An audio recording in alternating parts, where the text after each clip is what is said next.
अस्सलामुअलैकुम वरहमतुल्लाहि वबरकातुहू। मेरे दोस्तों, एक नई वीडियो में आप लोगों को खुशामदीद कहती हूँ।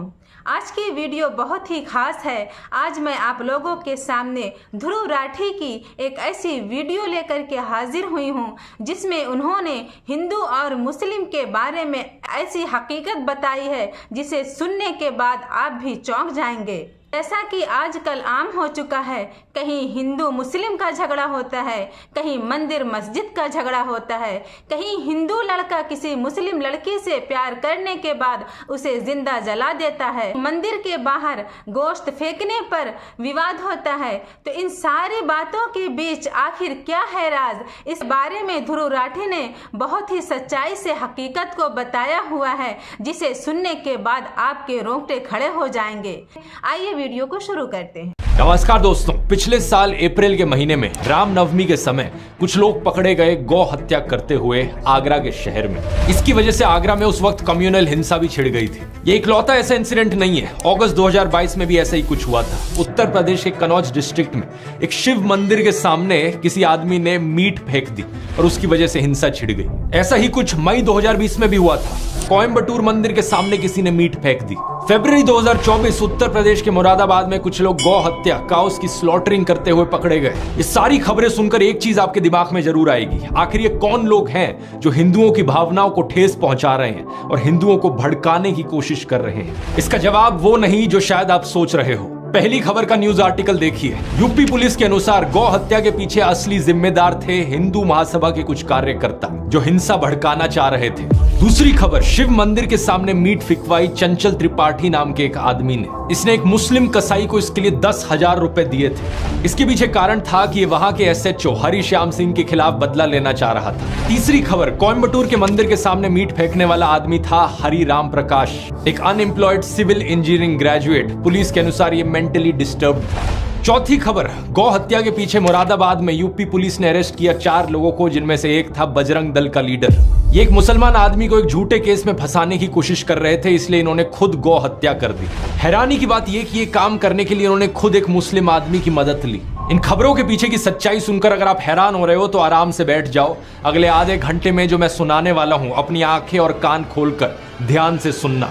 हमारे देश में एक भयंकर माफिया चलाया जा रहा है व्हाट्सएप और मीडिया के जरिए, जिसका सिर्फ एक मकसद है, सभी हिंदुओं को ब्रेन वॉश करना और तानाशाह के हाथों कठपुतली बना देना। मैंने पिछले वीडियो में समझाया था दोस्तों कि कैसे किसी भी देश का कोई भी डिक्टेटर हो, वो हमेशा देश की मेजॉरिटी कम्युनिटी को अपना टारगेट बनाता है। भारत के केस में मेजॉरिटी कम्युनिटी है हम हिंदुओं की, और हमें ब्रेन वॉश करने के लिए जो व्हाट्सएप पर माफिया चल रहा है वो 4 डिपार्टमेंट्स पर काम करता है। पहला डिपार्टमेंट जो आपके अंदर गर्व और अहंकार भरता है। कहा जाता है कि आप हिंदू कितने महान हो। Specially so called upper caste हिंदुओं को एक गर्व दिया जाता है। चाहे आपने कुछ पर्सनल लाइफ में अचीव किया हो या ना किया हो, आपको कहा जाता है कि आप महान हो क्योंकि आप इस जात इस धर्म में पैदा हुए हो। हिंदू धर्म में जिस व्यक्ति का जन्म होता है वो व्यक्ति बहुत ही भाग्यशाली होता है। दूसरा डिपार्टमेंट कहता है कि आप पर सदियों से अत्याचार हुआ है, ये देखो आप कितने बड़े विक्टिम हो। तीसरा डिपार्टमेंट, आप खतरे में हो, देखो हमें उन लोगों से खतरा है, वो कभी भी आकर हमें खत्म कर सकते हैं। और चौथा डिपार्टमेंट जो नरेंद्र मोदी को मसीहा बनाता है, आपको कहा जाता है कि अगर आपको कोई बचा सकता है तो सिर्फ वही एक इंसान है जो आपको आकर बचाएंगे, इसलिए सिर्फ उन्हें ही वोट दो। दुनिया का सबसे बेस्ट प्राइम मिनिस्टर है। बाप जो पैदा किया उससे बड़ा मोदी है, उतना वो भगवान है। भगवान भारत के भगवान का वरदान बन के आए हैं। इस वीडियो में तीसरे और चौथे डिपार्टमेंट को गहराई से समझते हैं, ये जानने के लिए कि लोगों को क्या क्या दिखाया जाता है उन्हें ब्रेन वॉश करने के लिए।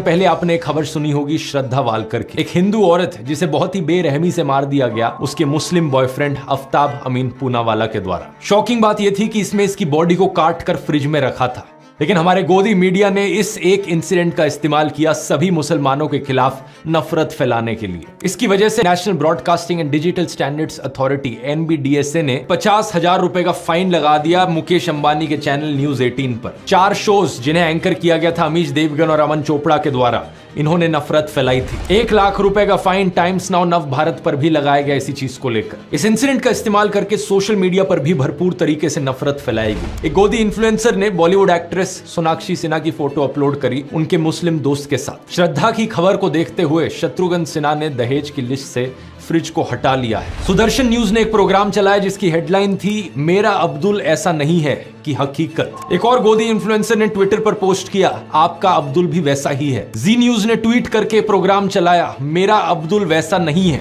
वालों के लिए सबसे बड़ा सबक है ये केस। और ऑफ कोर्स व्हाट्सएप माफिया ने भी अब्दुल शब्द का इस्तेमाल करके बहुत सारे जहरीले मैसेजेस फैलाए। ये सारे पोस्ट और मैसेजेस सिर्फ एक चीज साबित करना चाहते हैं कि हर एक मुसलमान आदमी एक पोटेंशियल खूनी है। अब्दुल शब्द का प्रयोग यहाँ पर सभी मुसलमानों को डिनोट करने के लिए किया जा रहा था। कुछ ही दिन पहले एक और ऐसी खबर आई कर्नाटका से जहां पर एक मुस्लिम आदमी फयाज ने एक हिंदू लड़की नेहा को मार दिया। एक बार फिर से ये सारे गोदी इन्फ्लुएंसर्स और व्हाट्सएप माफिया को चलाने वाले एक्टिवेट हो गए और सभी मुसलमानों के खिलाफ नफरत उगलने लग गए। मकसद सिर्फ एक, हिंदुओं को ब्रेन वॉश करो और हिंदुओं के अंदर डर बिठाओ कि हिंदू खतरे में है और हमें अगर इस खतरे से बाहर निकलना है तो मोदी को वोट देना होगा। अब जिन लोगों को ब्रेन वॉश ऑलरेडी किया जा चुका है उन्हें इस चीज में कुछ भी गलत नहीं लगेगा। वो कहेंगे क्या गलत है इसमें, ये मर्डर यहां पर हुआ, मुसलमान ने किया, ये सारे मुसलमान ऐसे ही होते हैं। उन्हें अगर आप बोलने की कोशिश करोगे तो सिर्फ एक दो इंसिडेंट्स है, वो आपको 10 ऐसे इंसिडेंट्स गिना देंगे। शारदा आफ्ताब, नेहा फयाज, साक्षी साहिल खान, निकिता तौसीफ, अरशद प्रभा, अंकिता शाहरुख,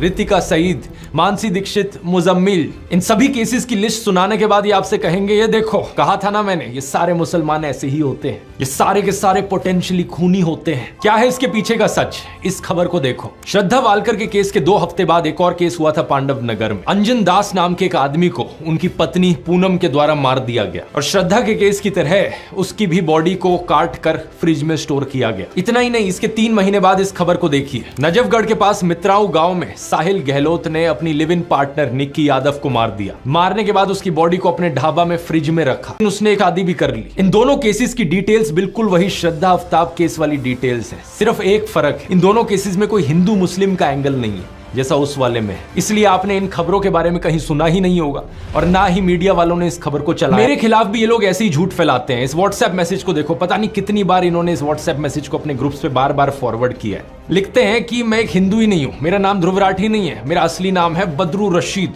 और इतना ही नहीं, इन्होंने मेरी वाइफ यूली को भी पाकिस्तानी बना दिया। और नीचे देखो क्या क्या बकवास लिख रखी है कि यहाँ पे पाकिस्तानी आर्मी का कनेक्शन है, ISI है, अमेरिका है, दाऊद इब्राहिम का कनेक्शन है। क्या बकवास लिखते हैं, मुझे सुनकर हंसी आती है, आपको भी हंसी आ रही होगी, लेकिन इसके पीछे का एजेंडा देखो क्या है। जो भी बीजेपी के खिलाफ बोलने की कोशिश करता है उसे किसी ना किसी तरीके से मुसलमान बना दो, पाकिस्तानी बना दो, क्योंकि जो ओवरऑल गेम यहाँ पर खेला जा रहा है वो यही है कि हिंदुओं के अंदर डर बैठाना है। और जो भी इनके खिलाफ बोले, अगर कोई वो हिंदू बोल देना इनके खिलाफ तो वो हिंदू हो ही नहीं सकता। ये अपने फॉलोअर्स को, अपने ब्रेन वॉश लोगों को यही दिखाना चाहते हैं कि जो भी वहां से आवाज उठा रहा है इनके खिलाफ वो हिंदू नहीं है, वो सिर्फ मुस्लिम लोग हैं।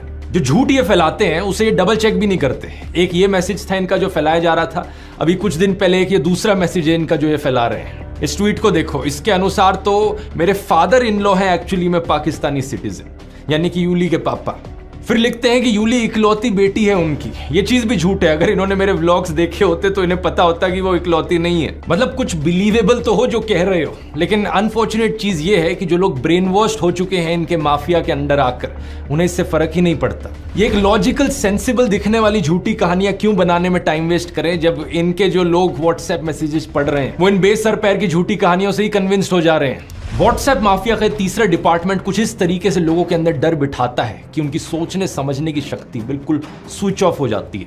इसलिए बहुत जरूरी है लोगों को जागरूक करना इस चीज के बारे में, स्पेशली हिंदू लोगों को जागरूक करना, क्योंकि अगर किसी को सबसे ज्यादा बेवकूफ बनाया जा रहा है यहां पर तो वो हम हिंदुओं को बनाया जा रहा है। इस माफिया के 2 और डिपार्टमेंट्स बचते हैं। आने वाले वीडियोस में उनको भी गहराई से समझेंगे, लेकिन तब तक काम रुकना नहीं चाहिए। हमारा ये संघर्ष देश के संविधान को बचाने के लिए है, देश के लोकतंत्र को बचाने के लिए। और अगर आप उन लोगों में से हो जिन्हें अभी भी लगता है कि नहीं देश में सब ठीक चल रहा है, देश में कोई तानाशाही नहीं है, तो जरा कुछ दिन पहले की इस खबर को देख लो जरा। सूरत की लोकसभा सीट पर क्या हुआ, कांग्रेस के कैंडिडेट को डिस्क्वालीफाई कर दिया गया और वहां बाकी 8 कैंडिडेट्स ने किसी ना किसी बहाने से विड्रॉ कर लिया, यानी कि इलेक्शन होने से पहले ही बीजेपी ने यह सीट जीत ली। इमेजिन कर सकते हो दोस्तों, लाखों लोग जो सूरत में रहते हैं उनका लोकतांत्रिक अधिकार उनसे इस तरीके से छीन लिया गया। इतना ही नहीं, अरुणाचल प्रदेश में भी ऐसा ही कुछ हुआ। बीजेपी ने 10 सीटें ऑलरेडी जीत ली वहां पर इलेक्शन होने से पहले ही। और इस खबर को देखो, जहां पर दिल्ली में वो चुनाव हारने वाले थे उन्होंने इलेक्शन ही नहीं होने दी एमसीडी की। इससे पहले चंडीगढ़ की इलेक्शन में सीधा सीधा फ्रॉड करने की कोशिश करी गई थी बीजेपी को जिताने के लिए। मतलब समझ रहे हो आप इस सब का दोस्तों? जो पहले चंडीगढ़ में हुआ, जो आज सूरत में हुआ, वो कल पूरे हिंदुस्तान में होगा अगर इन्हें इसी तरीके से जीतने दिया गया तो। वन नेशन वन इलेक्शन तो सिर्फ दिखावे का फंडा लगता है। अगर देश इसी तरीके से आगे बढ़ता रहा तो यहां पर जल्द ही वन नेशन जीरो इलेक्शन होगी। चुनाव होने से पहले ही बीजेपी के कैंडिडेट्स जीतते जाएंगे। क्या आप ऐसा देश देखना चाहते हो जहां पर इलेक्शन के कोई मायने ही ना रह जाएं? इस चुनाव में दोस्तों हमें अपनी पूरी जी जान लगानी होगी देश के लोकतंत्र को बचाने के लिए। मैंने तो अपना पूरा करियर यहां दांव पर लगा दिया है, क्योंकि मैं चुप नहीं बैठ सकता। मैं देश को ऐसी हालत में गिरते नहीं देख सकता। इसलिए मैं बार बार कह रहा हूं, अपनी आवाज उठाओ, क्योंकि शायद दोबारा कभी मौका ना मिले। 3 स्टेप्स मैं आपको दोबारा से बताना चाहूंगा। स्टेप 1, मेरे व्हाट्सएप चैनल को जाकर ज्वाइन करो। इसका लिंक इस QR कोड में मिल जाएगा, या लिंक डिस्क्रिप्शन में भी है। अगर ये लिंक आपके लिए खुल नहीं रहा तो व्हाट्सएप ऐप को अपडेट करो अपने फोन पर। चैनल ज्वाइन करने के बाद बेल आइकन दबाओ नोटिफिकेशन का। हमारा मिशन है 100 करोड़। हम व्हाट्सएप पर एक ऐसी आंधी लेकर आएंगे सच की कि इनका ये पूरा व्हाट्सएप माफिया दब जाएगा। स्टेप 2, वोट करना मत भूलना। वोट करना बहुत बहुत जरूरी है। अपने परिवार में, अपने दोस्तों तक ये चीजें पहुंचाओ। और स्टेप 3, जितना आप अपने आसपास के लोगों को जागरूक कर सकते हो करो। वीडियोस बना के करो, या घरों से बाहर निकलो, गांव में जाओ, मोहल्लों में जाओ, सड़कों पर घूमो, लोगों तक ये संदेश पहुंचाओ कि देश कितना खतरे में है। मुझे नहीं पता अंत में हमारी ये कोशिश सफल होगी या नहीं, लेकिन एक बात जरूर पता है मुझे, मैं अपने आप पर हमेशा गर्व करूंगा कि मैं चुप नहीं बैठा रहा। मैंने अपनी तरफ से पूरी कोशिश करी, आखिरी दम तक कोशिश करी। जय हिंद। दोस्तों वीडियो आप लोगों को कैसी लगी कमेंट बॉक्स में जरूर बताइएगा, और ध्रुव राठी की ऐसी सच्चाई को सुनने के बाद आपकी क्या राय है इसे भी जरूर लिखिएगा। अगर वीडियो पसंद आई हो तो इसे दूसरों तक शेयर करें। हमारे चैनल पर नए हो तो हमारे चैनल को सब्सक्राइब करें और बेल नोटिफिकेशन को भी प्रेस कर दीजिए। मिलते हैं एक नई वीडियो के साथ, तब तक अपना ख्याल रखें। अल्लाह हाफिज।